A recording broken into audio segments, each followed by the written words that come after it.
तो जहां से कोई बात चल रही है माता की, बहन की, भैया की, 25 मिनट का टाइम दिया, हो सकता है 22 मिनट में नपेट देंगे, अगर जरूरत पड़ती है 28 मिनट भी कर देंगे, आपका प्यार रहा तो। लेकिन सच्चाई बंद करिए, रुख और मुख मेरी तरफ मत करिए, मंच की तरफ करिए। मंच से क्या बातें उठ रही हैं, क्या शब्द उठ रहा है, जीवन में किस मोड़ पे कहां किसको काम आ जाएगा। संत की कही सुनी बात, इस चमड़े को संत मत बनाना, इस चमड़े को मत मानना, ये बनता बिगड़ता रहता है। संत के मुंह से जो शब्द निकलता है वो बनता और बिगड़ता नहीं, वो हकीकत पे चलता है। हुआ है तभी वो चला है, और होने की उम्मीद है तब वो आगे के लिए बढ़ रहा है। तो विचारों पे ध्यान दीजिए। खासकर ये हमारे बुजुर्ग भगत हैं, नौजवान साथी हैं जो घर छोड़ के आए हैं, पैसा लगा कर आए हैं। ये आप जो बैठे हैं ना, शायद यहां से माना जाता है किसी संत की कोई बात ये माता बहन ले जा सकते हैं, वो पंडाल में बैठे। जो मेरे भाई दूर बैठे हैं, घर छोड़ के आए हैं, सत्संग का मानना है, सभा का कहना है कि सत्संग से कुछ लेके नहीं जाना, सिर्फ ड्यूटी करके जाना है कि हम वहां गए, भुइया सरकार की हाजिरी लगाई। कम से कम सामने आकर के आंखों से आंख मिले, दरस परस हो तो बात बने, पता तो चले कौन मूर्ति कहां आया और कहां बैठा है। सुनिए, एक गुरु और चेला पे कहा जाएगा, खासकर हम गुरु चेला पे बोलते हैं या फिर ये माता लोग जो बैठे हैं इन पर बोलते हैं। अभी माता कम है, रात को बहुत सारी माता हो जाए, क्यों आपका चौका है। तो हम साहब से विनती किए हैं, अभी हमें टाइम मत दीजिए, शाम को दीजिए, उस टाइम ग्राहक भी होंगे, हमारा माल का ग्राहक होगा। अब कम है लेकिन फिर भी हम देंगे, बतेरा माल है, शाम को फिर मिलेगा मौका तो हम आपको फिर देंगे। माताओं की बातें अलग से, जो आज का प्रचलन चल रहा है माँ और बेटे का, परिवार का, वो शाम को रहेगा, अब गुरु और चेला का रहेगा। सुन लिए गौर से, एक लाइन कहते हैं हम जब वंदना करते, गुरु समान दाता नहीं होता कि करिए से, इसी लाइन पे चलेंगे कि गुरु और चेला भ्रमण पे चल देते हैं। गर्मी का टाइम होता है, चलते चलते बहुत घनेरा दोपहरा हो जाता है और भूख प्यास भी हो जाती चलते चलते। तो संत ने सोचा कहां रुका जाए, कहां रुका जाए जहां आराम भी हो जाए, कुछ जलपान भी हो जाए। तो संत लोग जहां रुकते हैं, नगरी में कोई अगर ऐसी जगह स्थान है वो बात एक अलग है, वरना बाहर जब रुकते हैं पानी और छांव का मतलब साधन देख करके ये संत रुकते हैं। तो किसी नगरी में एक पोखर तालाब था, वहां पेड़ भी था और किसी ने पानी भी रख रखा था पीने के लिए। तो संत ने कहा, चेला ये बढ़िया जगह है, नगरी से भी बाहर हैं और यहाँ आराम करेंगे और पानी पी लेंगे, छांव है, आराम करेंगे, आसन लगा लेते हैं। चेला को कहता गुरुजी कि बेटा नगरी नजदीक है, कुछ जलपान ले आओ, दुकान से कुछ जलपान ले आओ, भूख प्यास लगी है। अब अपन को यहाँ कौन भोजन कराएगा, जानकारी तो है नहीं। अब बोला ठीक है गुरुजी मैं जा रहा हूं। टके का जमाना था, आज तो रुपया आ गया है ना, उस जमाने में टका था। आज के बच्चे टका जानते नहीं किसको टका कहते हैं। तो 2-5 टका दिया, गुरुजी गया, चेला गया, किसी दुकान पे जाकर के पूछा कि फला चीज का भाव क्या है। उसने कहा इसका 1 शेर का 1 टका, किलो भी आज आया है, उस टाइम टका और शेर था कि 1 शेर का 1 टका है। तो उसने कहा ये दे दूं। जिस भी वस्तु को खाने को हाथ लगाया उसी का 1 टका शेर बतलाया। तो 4-5 टके दिए थे, 4-5 टके का सब सामान चेला ले आता है। और जब वो लेके आता है माते, जब वो लेके आता है तो गुरुजी देखता है कि चेला सामान कुछ ज्यादा लेके आ रहा है, या तो कोई भक्त मिला है कि समझ लिया को संत है और भूख प्यास है तो उन्होंने कुछ दे दिया है, या फिर कोई संत का आश्रम मिला है तो संत जानते हैं इन माया को संता की, तो उन्हें कुछ दिया होगा, और मैंने तो इतना पैसा दिया नहीं जो इतना सामान जो चेला लेके आ रहा। तो जैसे बोरा रखा तो गुरुजी ने पूछा कि बेटा कोई भक्त मिल गया था क्या, नगरी में कोई भक्त मिल गया था क्या कोई संत मिल गया था? तो चेले ने जवाब दिया, गुरुजी ना कोई संत मिला, ना नगरी में कोई भक्त मिला, ये तो नगरी में दुकान का भाव ही ऐसा मिला जिसमें ये सामान इतना मिला। ये सब गुरुजी समझ नहीं पाए बात। चेला ने शायरी दी, गुरुजी समझ नहीं पाए।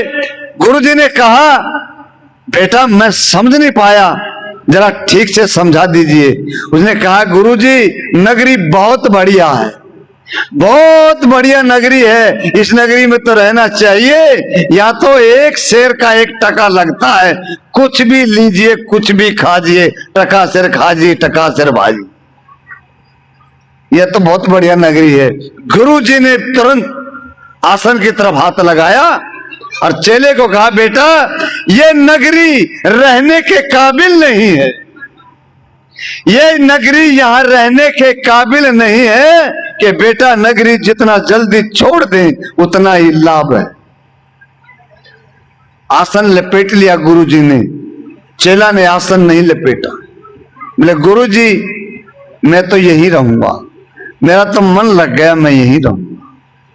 तो गुरुजी ने कहा ठीक है, भाव से चेला है, भाव से गुरु। जब नहीं रहना है तो जाइए, 2 रास्ते तो होते हैं। अब साहब गुरुजी चलते हैं, चलते चलते कहते हैं कि बेटा मैं जा रहा हूं फुई स्थान पे, वहां धर्मदास जी हैं, हम उनके पास जाकर के अपनी भक्ति करेंगे, आश्रम है संतों का। और तुम्हें कभी ऐसी जरूरत पड़े कि आज मेरे गुरुजी होते, ये महसूस हो कभी जीवन में कि आज मेरे गुरुजी होते, तो शायद ये नौबत नहीं आती। ये बात जब बने तब याद कर लेना, अगर ये जीव जिंदा है, खोल चलता है तो जरूर आएगा, अगर ये शरीर पूरा हो गया तो अपनी आप निभाएगा, गुरु का कोई कसूर नहीं। इतनी बात कह करके गुरुजी चल जाते हैं। गला खींचता है माइक से। गुरुजी चल जाते हैं। अब वो चेला वहां रहता है, खूब खाता है पीता है, गर्दनिया ये हो जाता, हो गया गर्दनिया। अब संजोग से उस नगरी में 2 गरीब रहते थे, और रहते थे और वो भी अगल बगल, एक उधर एक उधर, बीच को पतली सी दीवार थी, वो भी गरीब थी। गरीब के पास तो गरीबी मिलेगा, दीवार भी गली पली पतली सी थी, कभी भी गिर सकती। एक के पास, गरीब के पास बकरी थी, एक के पास कुछ नहीं था, दीवार थी। ऐसा संजोग बना, मौसम बिगड़ा, थोड़ी बारिश आई, थोड़ा तूफान आया, दीवार गिरी और बकरी मरी।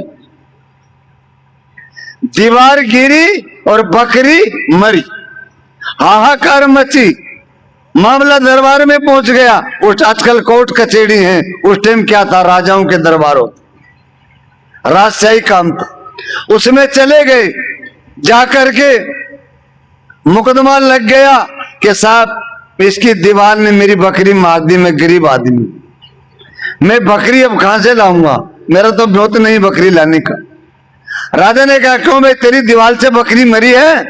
कि साहब दीवार तो मेरी थी और दीवार गिर गई, मेरा क्या कसूर, बारिश से गिरी, तूफान से गिरी। बोले इसको फांसी दिया जाए, इसको फांसी दिया जाए। तो मिन्नत की कौन सुनता है? राजा का जब आदेश हुआ है तो उसको लाया गया। जो तैयारी होती है, वो जो फंदा होता है ना, फंदा वो सीमित होता है, उसकी सीमा होती है। ये नहीं होता कि उसको रस्सी लगाया और खींच लिया, सीमा होती। अब उसको फांसी दे रहे हैं, वो अंदर से निकल रहा। वो भी इतना पतला कमजोर था, गरीबी जो था, फंदे में फांसी दे रहे हैं और वो निकल रहा, फांसी नहीं लग रही। अब वो गुरुजी को याद करता है अपने मन में, यार मैं फंसा हूं। गरीब का कोई गुरु नहीं होता है, लेकिन फिर भी आफत आती वो याद करता है, तो कौन सुनता है।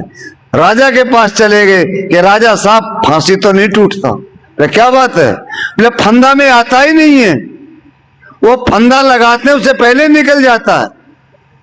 तो राजा ने धाड़ से कहा, यहां ऑर्डर जो दे दिया ना कि फांसी होगी तो फांसी होगी, इसको नहीं लगती तो फंदा लेके जाओ, जिसके आता है उसको लेके आओ। फंदा लेके जाओ और जिसको आता है उसको लेके आओ। और फंदा लेके जा रहे हैं, सब जगह लगा रहे हैं, सबको लग नहीं रहा। वो चेला जो था वो तो टका का माल खाए थे ना, है तगड़ा के भैंसा हो गए, उसको फंदा एकदम फिट आ गया। बोले क्या कर रहे हो? बोले फंदा लगा के देख रहे हैं। बोले क्यों? बोले बादशाह का ऑर्डर है, जिसको ये फंदा आएगा उसी को फांसी दिया जाएगा। घसीट ले आए, राजा की फौज के ले आई घसीट की। अब ले आए, वहां रख दिया जहां फांसी लगाना था। तब फिल्मों में देखते होंगे, सुना होगा कि जिसको फांसी लगती है उससे पूछ भी लेते हैं, आखिर तेरी तमन्ना क्या है? आखिर तुझे अब मरना है, तेरी तमन्ना क्या है?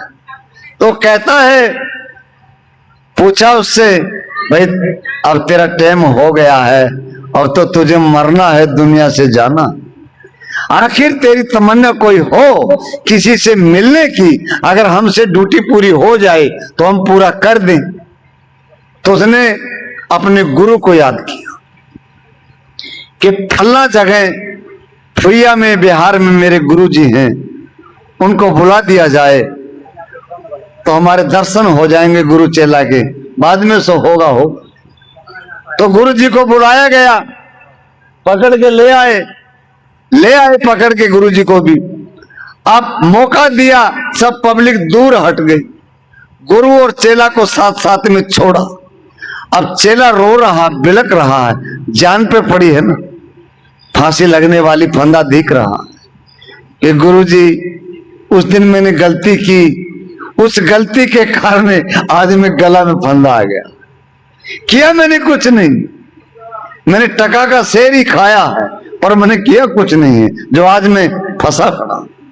सब बातें बताई तो गुरु जी ने कहा, सुनना गौर से, ये बात अब जो चलेगी ये जीवन में काम आती जाएगी, बनती जाएगी। तूने कहा देखो, न तुम मेरे चेला हो और न मैं तेरा गुरु, जब तक ये मामला न निपट जाएगा। नाम बोलिए, राधे श्याम। आलाप, आलाप 150 रुपये, 1500 रुपये। एक गरीब आदमी का 1 रुपया हजारों के समान होता है। अमीर आदमी का मोबाइल भी गिर जाए तो उठाने का समय नहीं होता है, उठाने में इतना नुकसान हो जाता, वो कदम बढ़ा जाता। एक आदमी अपनी कमाई से हम इतना दिया है। हम संत कहते हैं कि 10वां हिस्सा अपनी कमाई का दान दीजिए, जो आज करेंगे वो कल मिलेगा। जो आज गरीब मर रहा वो पीछे बांट के नहीं आया, जो आज धनी मानी है वो पीछे बांट बांट के आया। ये प्रमाण संतों द्वारा दिया गया। तो इसके घर में खूब धन, दान देने वाले के घर में खूब धन, उपत्ति रहे, खुशियों का खजाना सदा हरा भरा रहे, अपने को दान तो कब भी कर सकते हैं, ये हरियाणा सरकार से आए हुए इतनी दूर के आदमी को दान करते हैं। एक जोरदार इनके नाम से ताड़ी बजा दीजिए, साहेब बंदगी के नाम से। तो कह रहे थे हमारे गुरुजी को मिलाने की बात, गुरुजी मिल लिए हैं। गुरुजी ने कहा न मैं तुम्हारा चेला हूं न तुम मेरे गुरु हो। ऐसे क्यों कहा गुरुजी? कि मामला तुम्हारा ऐसा ही फंसा है, अगर इस राज का पता चल जाएगा तो दोनों फांसी भरेंगे। कभी तुम फंदे पे निपटना, कभी हम फंदे पे निपटेंगे। कभी तुम मुझे मारना, कभी मैं तुझे मारूंगा। ये नाटक करेंगे। अगर चल गया तो दोनों बचेंगे, और नहीं चला तो समझो आप तो मरने वाले थे, बुला के हमें भी मरवा दिए। अब चेला बोला गुरुजी अधिकार तो नहीं था, पर अब जान पे पड़ी है, हाथ भी मारेंगे। वे गुरुजी को मारेंगे, अब जान पे पड़ी है। अब क्यों ऐसे हुआ, खचा तान चली, मात गुस्सा लात चली, लोग देखने लगे ये बात क्या हुआ। अब तक तो ये मिल मिला के रो रहे थे, और अब ये ऐसे क्या फड़फड़ा रहे, क्या कर रहे हैं। बादशाह तक बात चली गई। बादशाह बोले क्या बात है? बोले जी ऐसे ऐसे कोई बात है। बादशाह चल के आए, आकर के देखा नाटक चल रहा है, गुरु चेला का नाटक चल रहा। कभी वो फंदा पकड़ता, कभी वो फंदा पकड़ता। अब बादशाह आकर के पूछता है रुक जाइए, रुक जाइए। रुक गए। ये मामला क्या चल रहा है, ये इधर उधर क्या चल रहा? तो चेला बोला नहीं नहीं बादशाह जी आप आराम करिए, ये तो हमारे गुरु चेला का मैटर है, हम निपट लेंगे, इससे हम निपट लेंगे, आप जाइए। तो राजा को और फड़का हो गया, मामला गड़बड़ है कुछ न कुछ गड़बड़। कि एक को फांसी देनी थी, दोनों टूटने को तैयार है, तो गड़बड़ है। इस गड़बड़ का पता लगाया जाए। बोले सच सच बताओ मामला क्या है। गुरुजी ने कहा, जो उसके गुरु थे, कि बादशाह अभी इसी वक्त, इसी टाइम, इसी घड़ी पे जो कोई मरता है वो 3 लोक का राजा बनता है। 3 लोक का राजा बनता है। इसीलिए चेला तो जवान है, फिर मंजिल मिल जाएगी। मैं बूढ़ा हूं, इसीलिए मैं राजा बनना चाहता हूं। अब वो राजा जो था, यहां उसका नाम पड़ता है अंधी नगरी चौपट राजा, टका शेर खाजा टवा शेर भाजा, यही इसका नाम पड़ता है। तो बादशाह कहता है हट जाओ दोनों, हट जाओ दोनों, ये शुभ कार्य भी हम ही करेंगे। बोलिए सत गुरुदेवी। तो गुरु जी ने कहा ना, तभी भजन की एक लाइन बताया हूं, गुरु समान दाता नहीं, अरे ताकि करिए से। क्या सेव नहीं किया? गुरु जी ने चेला को नहीं बचाया? नहीं बचाया तो बताइए ना। गुरु जी ने लाठी नहीं मारा, तलवार से नहीं काटा, सांप बिच्छू से नहीं हटाया, ठंडा भी पड़ा रहा, जिसने बनाया उसी के गले में जा लगाया। तो कहते जिन खोदा जिन पड़या, जिन गुनिया जिन तुनिया, अपना जाल बिछाए के फंसे मते मंद, और कौन रोग को नोच दी कैसे मिले आनंद।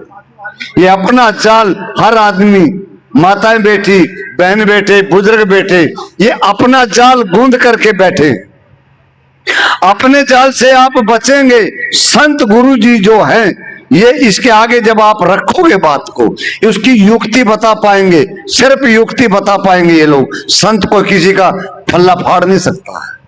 अपना तो फाड़ लो, अपना तो ठीक कर लो, सिर्फ युक्ति बता पाएगा संत, और युक्ति से हम अपने जीवन को बचा पाएंगे। अगर जो कोई बचाना चाहते हैं, कितना टाइम हुआ साहब देखिए, 2-4 मिनट बची है। तो मैं कहने का भाव ये है, ये 2-4 मिनट में दे देता हूं, हम थोड़ा चाय वाय पी के भी ठीक कर लेंगे हमारा गला, और शाम को दीजिए। माताओं की दवाई है मेरे पास, 20-30 पुड़िया है, दे देंगे। क्या पता माताओं का दुख है, बेटा बेटी का सुख हो जाएगा। थोड़ा उदाहरण दे देता हूं माताओं का, फिर शाम को चलाएंगे।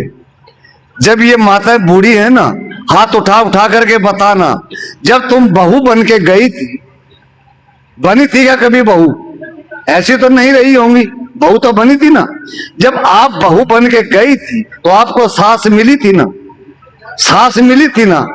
क्या सास की बहू की तुम्हारी बनी थी? नहीं बनी। जब तुम बहू बनी तो सास तुम्हें बढ़िया नहीं मिली, जब तुम बहू बनी तुम्हें सास बढ़िया नहीं मिली, जब तुम सास बनी हो तो तुम्हें बहू बढ़िया नहीं मिली। कि सच्चाई है झूठ है? सच्चाई है झूठ है? शाम को सुनना चाहोगे नहीं सुनना चाहोगे? हाजिरी चाहिए कि सबकी, तभी बात सुन पाओगे, वरना सुन नहीं पाओगे।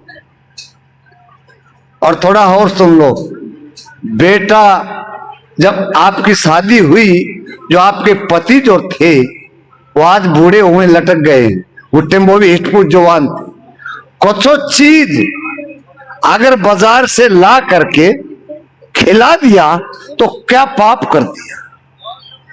अगर मेरा बेटा मेरे बेटे की बहू को कुछ ला करके बाजार से खिलाता और हमारी पत्नी देख करके जलती है तो हमारी बहुत बड़ी भूल है, बहुत बड़ी भूल है।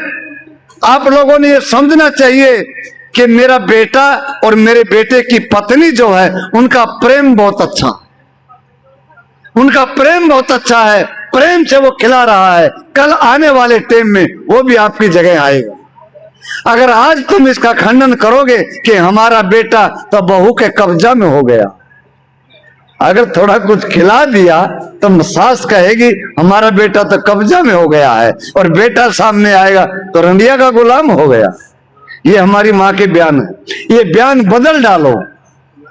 आज से मेरी बात का प्रण लेते जाना, ये बयान बदल जाना।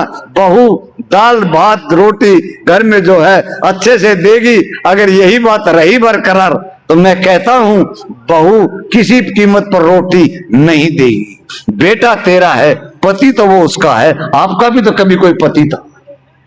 आपके अंदर से जो गुजरा है वही बेटे से गुजरता है। ये बातें गांठ लगा ले जाना पल्लू के, घर में काम आएंगी। और घर में जब भी जो बहू जाए, यहाँ से बहू जो आई है अपने सास के पांव दबाए, और जो सास आई है कोनो फर्क नहीं पड़ता, दूसरे घर की बेटी है, आपके बेटे की बहू है। बहू को बोल देना बेटी बंदगी, 2-3 बार अपने से बोल देना बेटी बंदगी, और बहू नरम पड़ जाएगी, आपको जल्दी सी चाय बना के लाएगी। शाम को चुटकुला बहुत बढ़िया सुनाएंगे। बोलिए सतगुरु देव की जय। साहिब बंदगी साहिब।